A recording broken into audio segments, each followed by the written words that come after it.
Hello everyone, and welcome back to Surviving Zomboid with me, DJ. In this episode, we recover from our hand and foot injuries sustained after vaulting over a fence.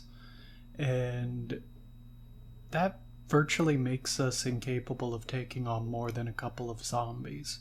So this episode is mainly going to cover urban scavenging, getting into the nearby houses and seeing what goodies they have for us to build up the base a little bit. And we are rather successful in these endeavors. So without further ado, why don't we just get into the video?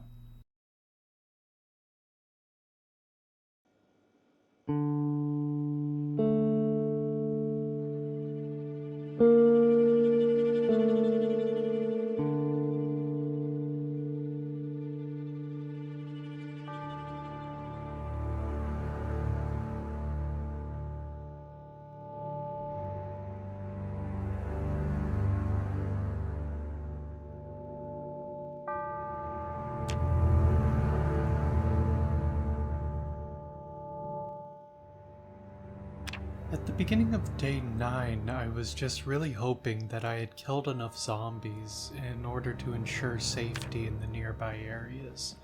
And where I knew it wasn't going to be completely safe, I still wanted to check out a couple of the houses in hopes that I could find some nails to fix up my base a little bit and fortify it further.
Even injured, Crazy Jack is such a good build that I can safely take out a couple of zombies at a time.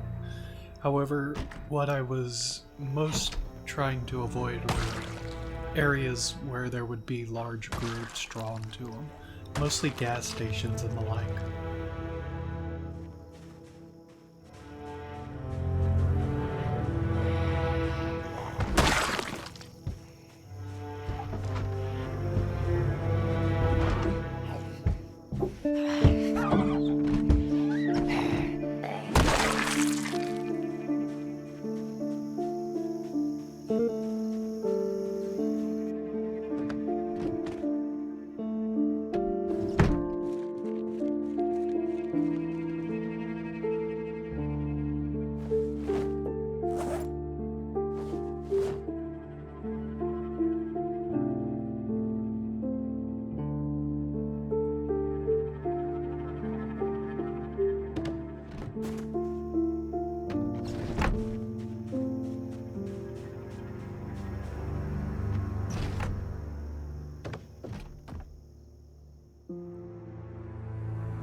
Due to the condition of my leg, I was unable to sneak, and being unable to sneak means that I was unable to whisper.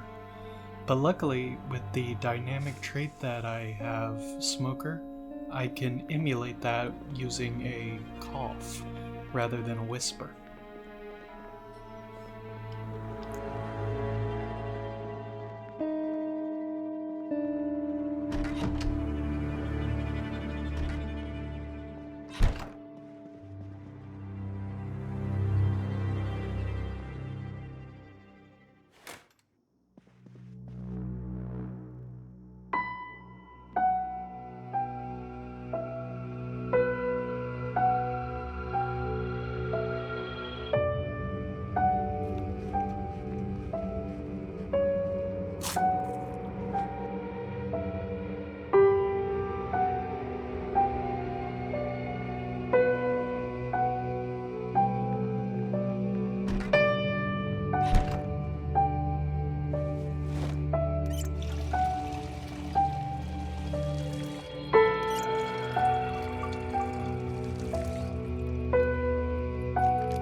And at last I was able to find what I was looking for.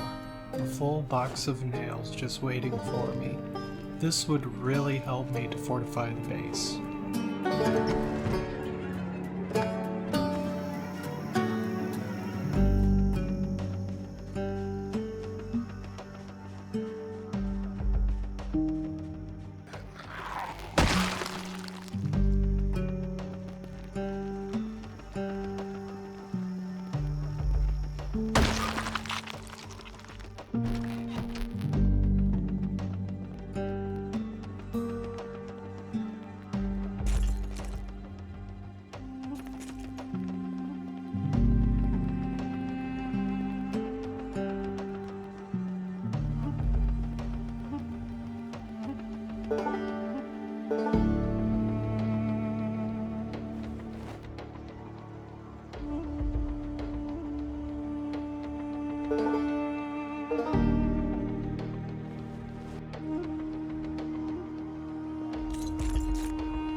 Here's a quick tip for those of you that are interested in playing Project Zomboid. The stomp actually negates a lot of the damage penalties and attack speed penalties that the various statuses in the game cause.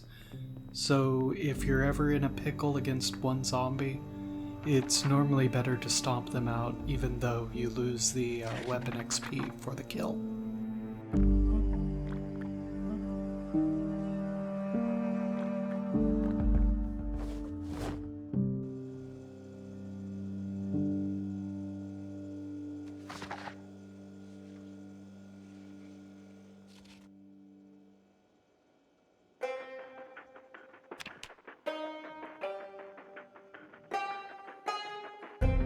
Now that I had what I needed in order to fortify the base, I would spend almost all of day 10 around my base just cleaning up and fortifying the holes in my defenses.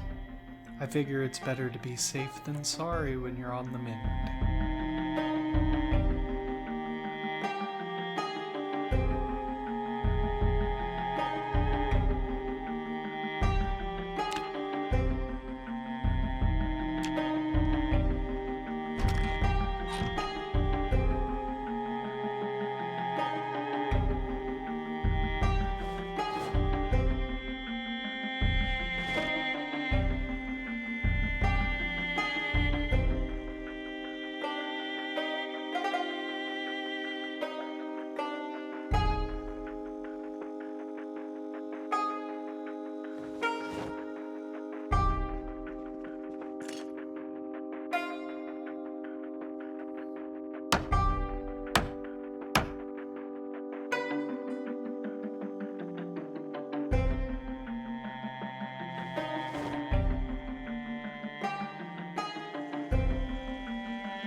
I was actually very lucky that the water had held out this long, even though it was still unlimited at this point.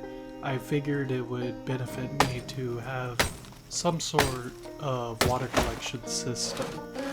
That way, even if I did run out of water in the house, I could still simply boil down rainwater.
The rest of day 10 was mostly spent cleaning up around the area. It had gotten incredibly messy, and the heaps of corpses in my front lawn were actually starting to irritate me a little bit.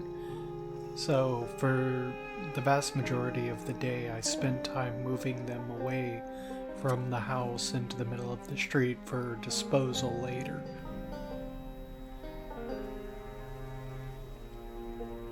And after that, I would just sit down with carpentry and try and grind through it as fast as humanly possible.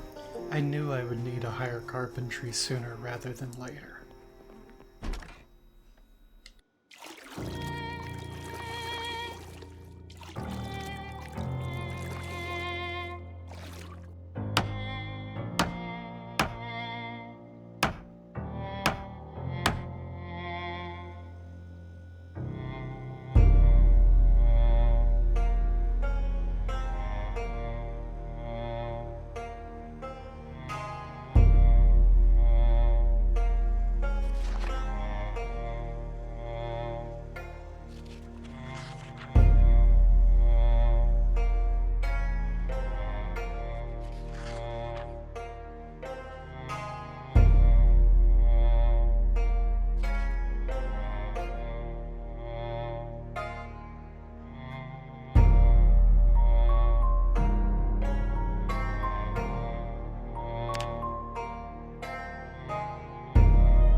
Hey, thanks for watching. If you enjoyed the video, be sure to leave a like. Don't forget to hit the subscribe button and the bell next to it so you know whenever I upload. I would really like to thank the people that have made it to the end of these videos. They take an awful lot of work to put together, but I'm happy to do it as long as the videos are enjoyed. So again, I would very much appreciate if you did leave a like, because it lets me know that you want to see more of this kind of content. But with that being said, thanks for watching, and I hope to see you in episode 5, where things get really spicy.